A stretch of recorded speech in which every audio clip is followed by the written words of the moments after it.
Actually ଏଇ ଏକ୍ସରସାଇଜ୍‌ଟା ଆଗରୁ ଆରମ୍ଭ ହୋଇଥିଲା। ଆମର ମଝିରେ ଟିକେ ଲ ଆଣ୍ଡ ଅର୍ଡର ଥିଲା, ତା ପାଇଁ ବନ୍ଦ କରିଥିଲୁ। ସେକେଣ୍ଡ ଫେଜ୍ ପୁଣି ଆମେ ଆରମ୍ଭ କରୁଛୁ। ସବୁ ଆଇଆଇସି ମାନଙ୍କୁ ଇନଷ୍ଟ୍ରକ୍ସନ୍ ଦିଆହେଇଛି। ଥାନା ଲେଭେଲରେ ଗୋଟେ ଟିମ୍ ହେଇଛି। ସେମାନେ ବୁଲିକି ଆଗେ ହଟସ୍ପଟ୍ କୋଉଗୁଡ଼ା ତାଙ୍କ ଥାନାରେ ରହିଲା, ସେମାନେ କୋଉଠି ରହୁଛନ୍ତି, ଚିହ୍ନଟ କରିକି ଲୋକ ଲିଷ୍ଟ କରୁଛନ୍ତି। ତାପରେ ଆମେ ଏଠୁ 2ଟା ଟିମ୍ କରିଛୁ, ଯୋଉଥିରେ ଆମର ସାଇବର କ୍ରାଇମ୍ ପିଲା ଅଛନ୍ତି। ସେମାନେ ଯାଇକି ଭେରିଫାଇ କରୁଛନ୍ତି। ଫିଜିକାଲି ଆମେ ଲିଫ୍ଟ କରିକି ଥାନାକୁ କିମ୍ବା ଆମର ଏଠିକା ହେଲେ ନାଇଟ୍ ସେଣ୍ଟର ରଖୁଛୁ।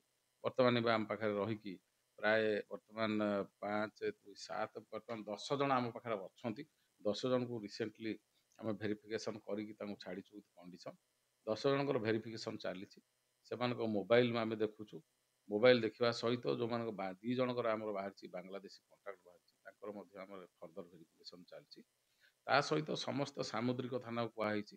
ଧାମରାରେ ଆମର 2ଟି ବୋଟ୍ ଅଛି। ସେ ବୋଟ୍‌ରେ ପେଟ୍ରୋଲିଂ ଚାଲିଛି ଏବଂ ଡ୍ରୋନ୍ ଅଛି। 2ଟି ଡ୍ରୋନ୍ ଅଛି। ଡ୍ରୋନ୍‌ରେ ମଧ୍ୟ ଆମର ସର୍ଭେଲାନ୍ସ ଚାଲିଛି।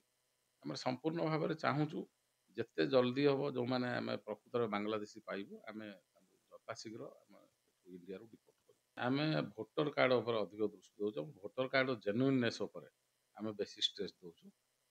ଆଧାର କାର୍ଡ ଉପରେ ଦିଆଯାଉନି। ଯେହେତୁ ଭୋଟର କାର୍ଡଟା ଆମର ଆମ ମାନେ passport, voter card, date of birth, birth certificate ଏଇଗୁଡ଼ା ଭାଇଟାଲ୍। ଆମକୁ ପାସପୋର୍ଟ ଆକ୍ଟ ଅନୁସାରେ ଆମେ ସେଗୁଡ଼ା ସବୁ। ସାମୁଦ୍ରିକ ଥାନା 3ଟା ଏବଂ ଧାମରା ଥାନା ଏଇଟା ଆମର ରହିଛି ପ୍ରାଇମ୍ କନସର୍ନ ଆମର। ସେଇ ଜାଗାର ଲୋକଙ୍କୁ ଆମେ ଭେରିଫାଏ କରୁଛୁ। ସେମାନେ କେବେଠୁ ଆସିଲେଣି, କେବେ ଆସିକି ଜାଗା କିଣିଛନ୍ତି। କିଛି ଲୋକ ଗଭର୍ଣ୍ଣମେଣ୍ଟ ଜାଗାରେ ଅଛନ୍ତି। ଯୋଉମାନେ ଗଭର୍ଣ୍ଣମେଣ୍ଟ ଜାଗାରେ ଅଛନ୍ତି, ସେଟା ଏଭିକ୍ସନ୍ ପ୍ରୋସେସ୍ କରିବା ପାଇଁ ଆମେ ମଧ୍ୟ ତହସିଲଦାରଙ୍କ ସାଙ୍ଗରେ ଯୋଗାଯୋଗ କରିଛୁ। ଜିଲ୍ଲାପାଳଙ୍କ ସହିତ ମୁଁ ଆଲୋଚନା କରିଛି ସେ ଗଭର୍ଣ୍ଣମେଣ୍ଟ ଜାଗାରେ ଯୋଉମାନେ ଅଛନ୍ତି ଏଭିକ୍ଟ କରିବା ପାଇଁ। ତା ସହିତ ଯୋଉମାନେ ଆଗରୁ ଆସିକି ରହିଛନ୍ତି ତାଙ୍କର ଜେନ୍ୟୁଇନନେସ୍ ଆମେ ଭେରିଫାଏ କରୁଛୁ। ଦରକାର ପଡ଼ିଲେ ଭେରିଫିକେସନ୍ ପାଇଁ ୱେଷ୍ଟବେଙ୍ଗଲ ମଧ୍ୟ ଆମର ଟିମ୍ ଯିବେ ରେଡି ହେଲେଣି। ତେଣୁ ପ୍ରପରଲି ଆମେ ଭେରିଫାଏ କରୁଛୁ ଆକ୍ଚୁଆଲି ସେମାନେ ବାଂଲାଦେଶର କି ୱେଷ୍ଟବେଙ୍ଗଲରୁ ଆସିଛନ୍ତି। ତେଣୁ ଯେତେବେଳେ ବି ଆମକୁ ଯାହା ସନ୍ଦେହ ଆସୁଛି ଆମେ ଚେକ୍ କରୁଛୁ ଏବଂ ପାଇଲେ ନିଶ୍ଚୟ ଭାବରେ ଯେତେ ଜଲ୍ଦି ହବ ଯଥାଶୀଘ୍ର ଆମେ ତାକୁ ଡିପୋର୍ଟ କରିବୁ।